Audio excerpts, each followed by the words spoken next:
What's up, gentlemen? Welcome to the Week 9 recap. Thought I'd do a little something today for us. Hopefully this works. Just creating PowerPoint, gonna upload it. We shall see. Also rocking my where is it here? Here you go. The Minnesota Key Group. Shout out to the Adamantric family. Go online, get your shirts. Also get your merch. Help support. Obviously, not just great restaurant group, but awesome family. Too bad Dan comes from that same awesome family, but shout out Rocket, shout out the OG. Much love for all you guys. I decided to do is I was going to kind of, recap each matchup, but also then we do a lot of talk about animals in this group. So kind of compare each individual owner to an animal, state why, and kind of go from there. I thought I'd have a little bit of fun with it. Hopefully you guys enjoy also. First, just may as well get out of the way. I wish I was recapping in a week where my team did better. Unfortunately, it was not that good of a week. Pretty big upset here with Greco coming in and beating me. I had Josh Allen did what what I expected him to do, put up 23. Reed was solid, 13. Garrett Wilson had an awesome week, probably the catch of the year on Thursday night. But then the rest of the team just didn't really perform. It's guys that consistently, every single one of them was well below what their projection was. You can't win that week. It's been a lot of unluckiness for me in fantasy. I was considering, giving myself one of the most unlucky animals, like the black cat, but decided to go with the gorilla instead. Big, grumpy, and just like Harambe, consistently I get killed for just doing what I'm trying to do is the right thing. So, give myself the gorilla. On Greco's side, he had a good week overall.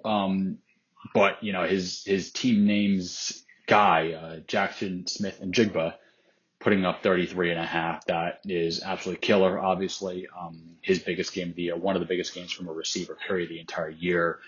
That was able to propel him to get the win. I think that Greco actually, I'm slightly disappointed. I thought that he had a lot of draft capital this year to be better, and it hasn't really lived up to it. Obviously, DeAndre Hopkins being on the bench moving forward, I think he's probably going to be a starter for you ahead of Josh Downs. You got Pollard, Higgins, Najee Harris. You have a bunch of good players, not many great players, Greco. I think you have capital to make a move. TBD, we still a little ways from the deadline. Animal I'm comparing you to, so that is actually a dodo frog, which is known as the world's grumpiest animal. And you are one grumpy motherfucker. Maybe there's even a little resemblance in the look there. I don't know. But yeah, that's what I'm going to compare you to. So next we have PJ versus Austin, right? And now this actually came down to a pretty solid week from Mish himself. With the exception of Bucky Irving, which PJ played in his flex, the rest of the lineup was pretty solid overall. I don't know what you're going to do about quarterback. I know you got Bo Nix coming up, PJ. Hopefully he'll be the guy for you. CD, we'll see. Having that stack is going to be tough, but Monra, Tank was good. Obviously having Henry and Kamara, that stack has been awesome for you pretty much all year. Trey McBride looks like he could be tight end one, honestly, moving forward. Solid performance. 128 is going to get it done most weeks. For Austin, it's been a tough year again for Austin. I think that you've obviously had some, misfortune with some of the injuries. Olave pretty much dying in the first quarter. It's the second time that's happened to him already this year. You got your boy Xavier Legette on the bench. You probably put him in.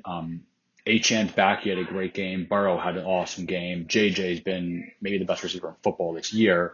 Besides that, there is a lot of guys who have really underperformed what the expectations are this year. That's part of the game. And it is what it is. For animals here, I said PJ's an elephant. Elephant is notorious as a leader, but a very quiet leader. Also, elephants have a huge fucking dome, which we know Mish also. Huge fucking dome. All right. Austin, you've been a fox. Fox is known as this very, very sneaky, quiet hunter. We know Austin is very sneaky. We know Austin's pretty quiet. We also know Austin owns several guns, and he probably would be a hunter if everything ever would have come. So that's what I'm going to dub Austin as is the fox here. Next, we have DK versus JH4 in a yet another dominating performance from Danny Kim. I'll get into the animal in a bit, but I think we're all kind of impressed actually with the essentially the change in DK from last year to this year. He was a guy who last year, if it wasn't for Hightower's help, ironically, the guy would have taken enough shots so he didn't even remember his 10th round pick. Came this year ready to play. A few really good draft picks. As PJ mentioned, he's been high points consistently. Saquon's obviously been awesome. Kate Otton's been an awesome pickup for you now. Kareem Hunt, we'll see how that stays when Pacheco's back. Obviously, you got Pickens on the bench there. You have Pacheco as well. Lamar has been unbelievable. We'll see. I mean, you're certainly a force to be reckoned with. I don't think you have quite as much high-end talent as some of the other teams do, but you can't really deny the success you've had so far. First place, 8-1. Well done so far this year, DK.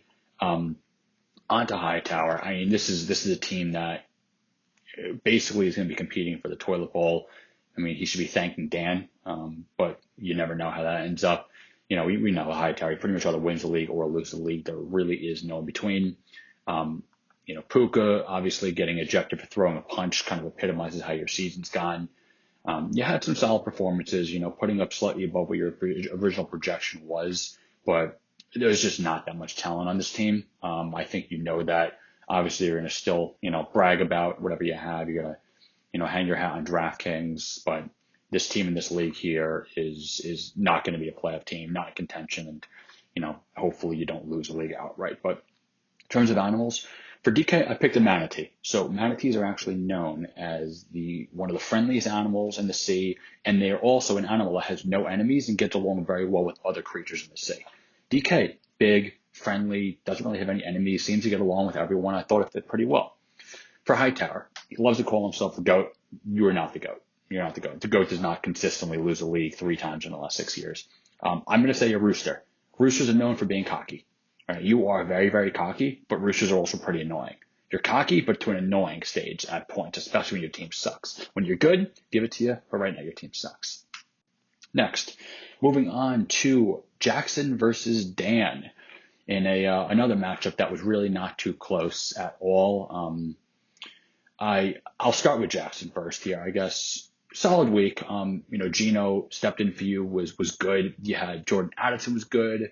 Bijan was good. Montgomery. You had a bunch of solid performances, right? No one really was awesome, but when you're playing against a team like Dan, you don't really need much. You just need guys to be good, and that's what you got.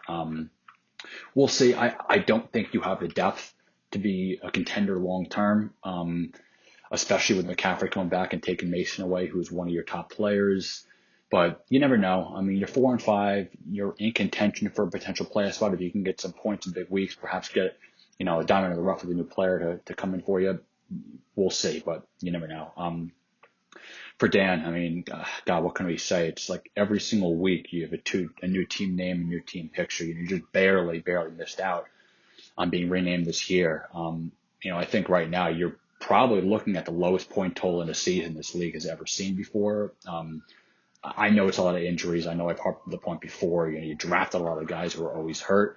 You still do have some pieces, though, and hopefully you're able to make some trades to actually care enough and check the league enough and communicate enough to make some trades, because Mike Evans, George Kittle, even Keenan Allen, Courtland Sutton, you have guys that could potentially be of value to contenders. So, Dan, I'm telling you one thing. Just try to care for a little bit. Try to actually make some moves to improve your team for next year so you're not in the same position again, all right? Except for when it's playing me, I always root for you. But when you're playing me, I don't. But nonetheless, let's see if you can do something.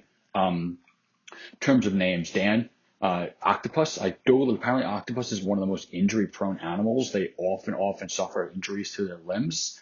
Also pretty slow and burly. So kind of summarizes what your team's been thus far this year. And then for Jackson, this is probably the easiest one. An eel. Looks like an eel. Skinny, long, slithers around. I don't know, pretty straightforward there, but that's what I got you for Jackson. Next, so we're on to Chase versus Cam here in a matchup that actually ended up being very, very close with two teams underperforming. And yes, once again, I don't know how he keeps doing it. Cam has now won 6 games. 5 of those 6 games that he's won, he probably did not deserve to win if he was playing a decent team. But that's how it goes. And I'll get into it in a little bit. I think Darnold was good for you. Devontae finally had a solid game for you. Mix has been good all year, but the rest of the team just meh. I mean, you even got Tyree back with a healthy Tua. Didn't seem to do too much for you. I mean, I don't know why you just keep hanging around, and it's crazy how you just keep hanging around. Eventually, you're gonna have to be knocked out by someone. We'll see how that goes. For Chase, I think it's time to officially start selling. I know you've already made a couple of trades, which I do like. Some of the guys that you're hoping to be good this year, Chase, just have not really panned out. A lot of injuries also. I expected, honestly, you to have a better team with the capital that you had going into the year. Just hasn't really worked out for you. We'll see about how it turns out. I mean, I think that your roster still has enough talent where if you could go on a run, win 3 of the next 4, maybe you could sneak in. Depends on how you want to play it. Obviously, that's completely up to you. In terms of the animals here, Cam, give him a rabbit. So rabbit is known as one of the luckiest animals. It's known as the luckiest pet to have. Cam's been incredibly lucky, but it's also an easy target. Like, look at this team. Someone, please take out the little fucking rabbit, right? It's just prancing around, getting lucky, avoiding trouble here and there. Someone's got to just kill it. All right, let's make that happen. For Chase, I said a sloth. Chase is probably notoriously the most dormant person in this group. Doesn't really say much. Everyone thinks he's sleeping half the time when he's walking in there, but he's also very friendly, right? No one dislikes a sloth. They're just sitting there, minding their own business. Doesn't really speak much. Seems like it'd be pretty reminiscent of what I'd think of Chase. So giving him sloth. Last matchup here, we have Relihan versus Ian in the Philly versus Philly matchup. Wasn't really too close. Actually, pretty surprising here. I think I'll get the Ian's team a little bit. Certainly has a lot of talent. I think could be a contender. But this week, Bay came to play. His QB, Jalen Hurts, obviously was great. The rushing touchdowns will always help with him. He's a top guy. Devontae was good. Cooper was good. Jacoby was good. Chase Brown looks like he is a solid player to have moving forward. Pretty good performance overall. I think that this is also a team in that same range, just barely on the cusp of the playoffs, has enough talent to potentially get there. We'll need to have a few things go your way, but I definitely think you have the roster to be a playoff. I don't think you're quite a title contender, Bay, but you do have a solid roster. We'll see how it shakes out the next few weeks. Ian, I mean, this is a tough one for you. I know your bench just doesn't really have any, you had the opportunity, I think, to do a little bit more in terms of getting players that, could be beneficial for you. And I still think you could. The trade down is a little ways away, but you're really top heavy. Mahomes, great. Jamar Chase, great. AJ Brown, great. Jahmyr Gibbs, great. Kyron Williams, great. There's just not much else on the bench. I think for you, it's going to be just the dependency on staying healthy. If you do stay healthy, look, your roster is awesome. I'm saying this is day one. You have as good of a roster starting-wise as anyone in the league, including myself. I think that you have a good chance. You're just going to need to have guys stay healthy, maybe make another move or two. I'm just not sure if somebody like Xavier Worthy is worth being in the starting line the rest of the year. We shall see, but obviously, you have a good roster. We're all kind of waiting for you to fuck it up. Let's say that.